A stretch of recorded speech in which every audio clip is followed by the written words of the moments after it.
What if I told you that the economic system you've been taught to either love or hate isn't actually what you think it is? And that understanding this one distinction could completely change how you navigate money, career choices, and even your daily purchases. For years, I felt trapped in endless debates about capitalism. Friends would argue it's pure evil, destroying the planet and creating inequality. Others would defend it as the greatest system ever created. Meanwhile, I'm sitting there thinking, we're all talking about completely different things.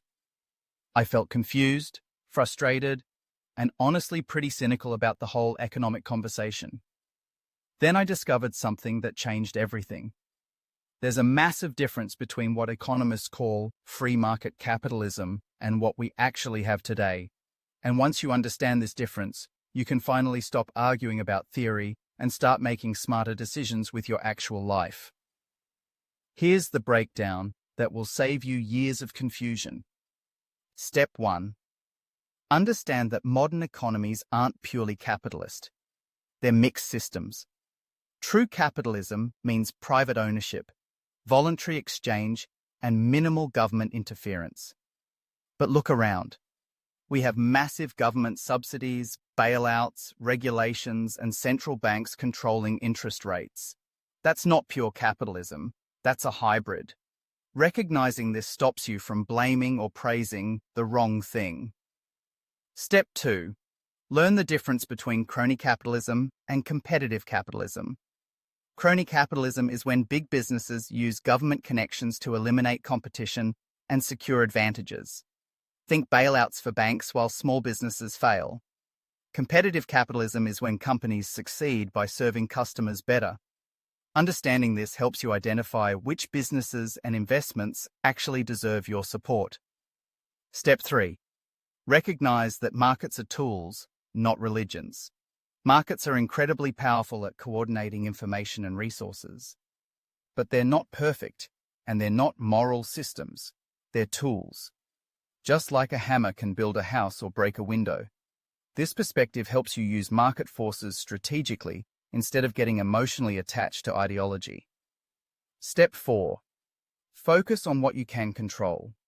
Instead of debating whether capitalism is good or bad, ask, how can I use market principles to improve my situation? How can I create value for others? How can I make choices that align with my values? This shifts you from victim mentality to active participant. Step 5. Understand incentives, not intentions.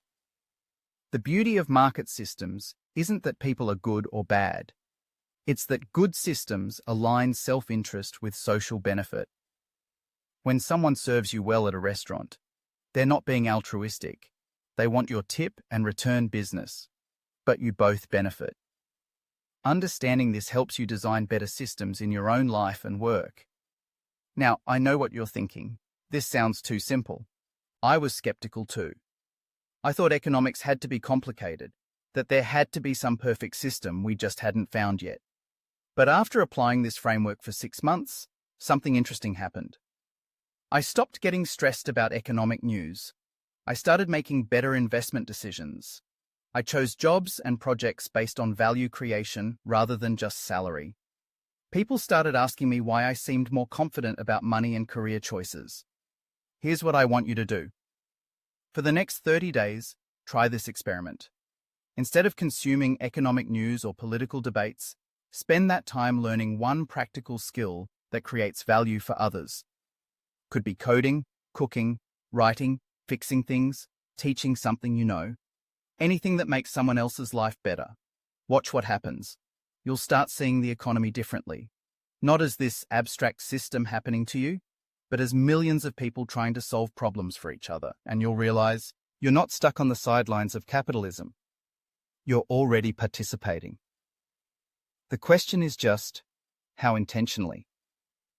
Remember, understanding systems gives you power within them. And small shifts in how you think about economics can create massive changes in your financial reality.